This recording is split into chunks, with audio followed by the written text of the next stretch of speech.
The Westphalia area of northwestern Germany gave its name to the treaty that ended the 30 Years' War, one of the most destructive conflicts in the history of Europe. The 30 Years' War, a series of European conflicts lasting from 1618 to 1648, involved most of the countries of Western Europe and was fought mainly in Germany.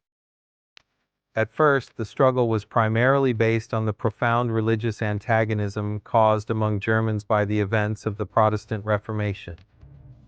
Religious aggression, especially among non-German believers of the contending Protestant and Roman Catholic factions, broadened the war and was a substantial factor in its later stages.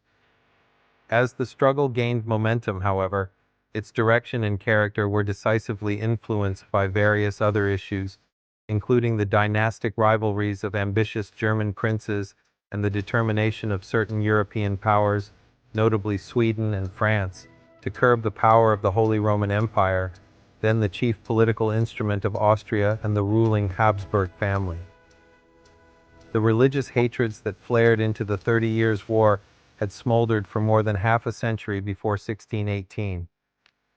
In large measure, this situation had resulted from the weaknesses of the Peace of Augsburg, an agreement concluded in 1555 between the Holy Roman Emperor and the Lutheran princes of Germany.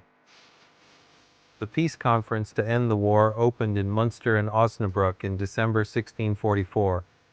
It involved no fewer than 194 states, from the biggest to the smallest, represented by 179 plenipotentiaries.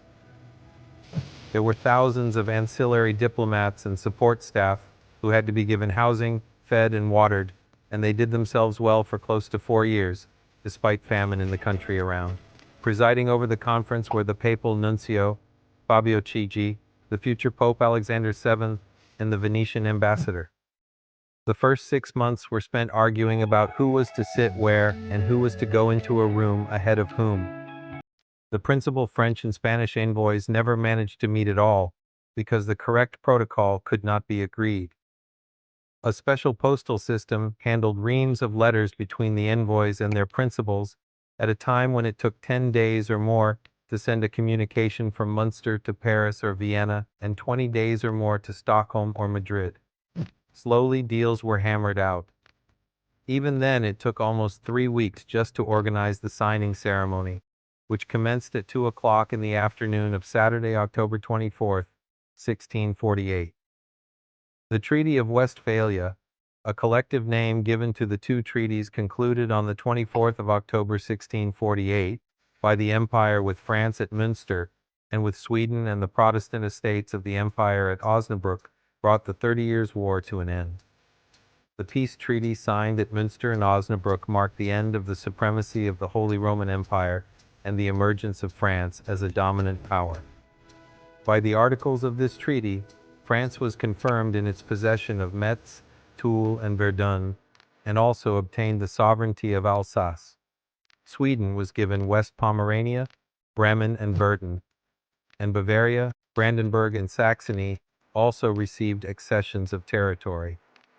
The structure of the Holy Roman Empire was weakened, and the larger among its constituent territories gained almost complete independence.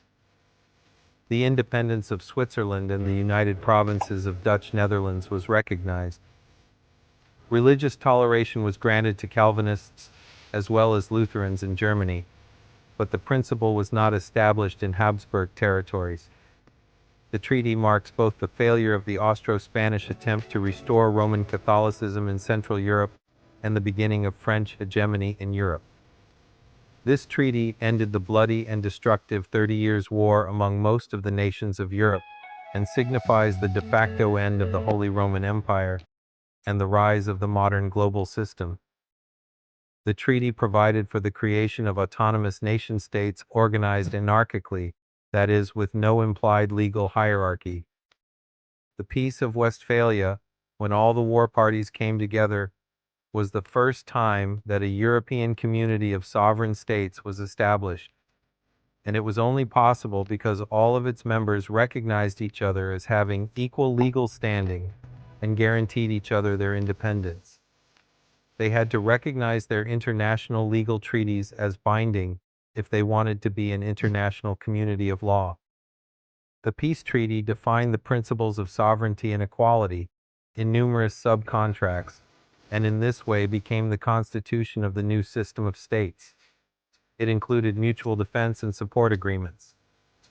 The Treaty of the Peace of Westphalia states that peace is the highest goal of the community of states. It was the first time that the framework was created where a different principle from that of the limitless right of the victorious party was implemented. The Peace of Westphalia was not perfect. It had some problems, because at that point, there still was a high influence of the Venetian party, so to speak, or Venice directly, as a negotiator. So it led, among other things, to the cementing of the sovereignty of the princes in Germany, which definitely was a not-so-good development. Also, Germany, 40% of which was destroyed, was burdened from there on with a much larger influence of foreign powers, which could ally with these sovereign princes, and so forth. So this peace treaty was not perfect. But the conclusion of the 30 Years' War and the Peace Treaty of Westphalia were a gigantic step forward in international law. And also for another reason, that the amount of the destruction made necessary the role of the state in economic reconstruction. The state had to take control of this. By the terms of the treaty, the sovereignty and independence of each of the almost 300 states of the Holy Roman Empire were fully recognized, leaving the emperor virtually powerless. In addition, as in the Peace of Augsburg, the religion of each German state was to be determined by its prince. This time, however, Calvinist Christianity was included with the Lutheran and Catholic faiths as an option.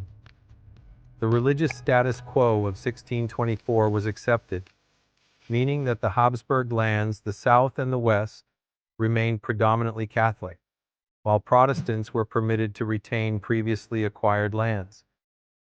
The economic, social, and cultural consequences of the war were vast, with Germany the principal victim. Modern estimates suggest that the total population of Germany fell by at least 20%. Some regions suffered a loss of over 50% as a result of casualties and the displacement of their residents. Villages, as opposed to fortified towns, suffered the most.